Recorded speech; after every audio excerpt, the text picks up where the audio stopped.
Hey everyone, it's Days Wit. The game is over. It's Germany's turn, and they're actually not going to do anything because they hold the 8 victory series, so they're just going to, pass, and the game's over. So this is just a little recap. First, let me go over the board. It's Germany and the USA. They conquered everything. When Germany was in America, Soviet Union was about to capture Berlin. But thanks to capturing the USA, Germany had a ton of money to spend, and they were able to beat back the Russians. And that's where they are right now. Africa is still mostly Italy, even though Anzac started moving. UK Pacific was really big this game. It was kind of shocking. China was looking really good for China, but here comes Japan. They took all of that of Russia. Anzac just looking for someone to fight. U.S. now has no boats. Japan, U.S. But anyway, I started this video series because I'm always trying to come up with like different out of the box, sometimes really far out there strategies for Axis and allies. And when doing math one day, I realized I thought I found something I could exploit when it comes to Sea Lion. And I posted my idea in the forums, and not a single person agreed with me. Everyone crapped all over me, told me how bad the idea was, would never work, would only work with luck, and so on and so on. So I said, fine, I'm going to set up and play the game with my strategy and prove to you how it works. And that's what I did. And quite honestly, my strategy worked, one, exactly as I said it was, but actually even better than I thought it would. And the people on the forums who watched the video still, even though I showed them, proved to them, they were like, nope, you're wrong. One guy said, your strategy only succeeded because the UK didn't scramble. I tried to explain to him the math means if they scramble, it's even worse for them, but whatever.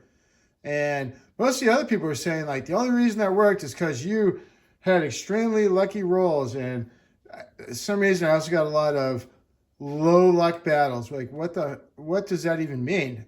And I suppose I could rerun this like 100 times, and it will work 100 times, and they'll just keep saying nope, nope, nope, nope. So I may rerun this and scramble, but I don't really care enough to because it's not going to work. I have at least another 4 strategy videos I have all lined up I'm going to make. I'm going to move on to those. And I think I might just share my videos and to the forums and just check out. And I'm going to read you guys like ridiculous comments. But anyway, so if you want to do Sea Lion, I showed you how to do it properly.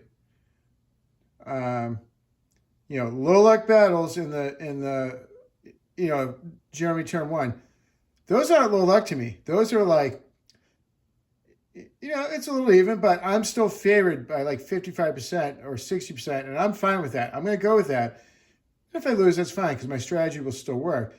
You want to send the 2 bombers, hit the IC turn 1. You want to take the Italian bomber and hit it on Italian turn 1. And then on Germany turn 2, you want to take 2 bombers and hit it again. That's max damage. And the game I played in these videos, Germany removed 8 infantry from London. That's huge. And if things went even better for Germany, they would have removed 10 infantry. And I think with this strategy, if you like just hit all the perfect dice, you can remove up to 12 infantry. I'm not counting on that, but that's a possibility. I just want to let you guys know that like, no, you stick with this, and when it comes time to invade London, London has like 10 less infantry to soak up hits. And the most important thing about that is the battle is over every single time after 2 rounds. There's a few things like, say, bad dice and so on, where it may go to round 3, but if it goes to round 3, at max, London has 2 fighters, probably only 1.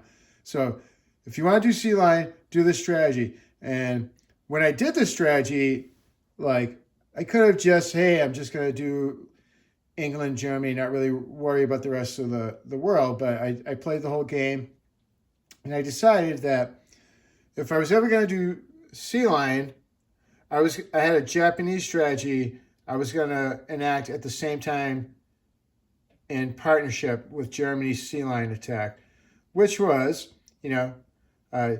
don't bring U.S. into the war. And in this game, on J3, on J2, they gathered all their boats and everything that can get on the boats in Japan on turn 2.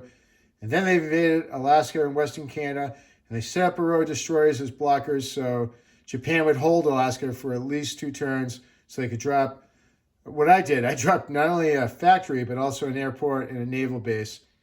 I think in the future, I'll skip the air base for turn 4, because that's not necessary immediately. It will be necessary later, but because then I can spend money to get more transports and troops over there and so on. And I don't know, because I'm playing against myself, but it seemed to me that I'm America, and I'm in Sea Zone 1 2, and I'm ready to go hit Germany after Sea Lion, and on the same turn as Sea Lion, all of a sudden a massive invasion of North America.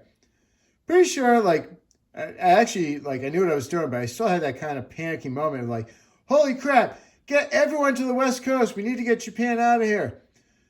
And because of that, and Germany ended up, because how well my strategy worked, they had a massive army in London. So they're like, okay, let's bring this massive army in London to DC. And they just crushed USA, hitting them from either side, back and forth. And, and America was at peacetime economy for the first 3 turns, so that crushed them. But anyway, so this is the end of my series of Axis and Allies Global 40 Economic Warfare. But yeah, I said I got some more strategy videos. I'm going to record them and share them with you guys, and we'll take it from there. All right, I'll see you later, guys. Bye.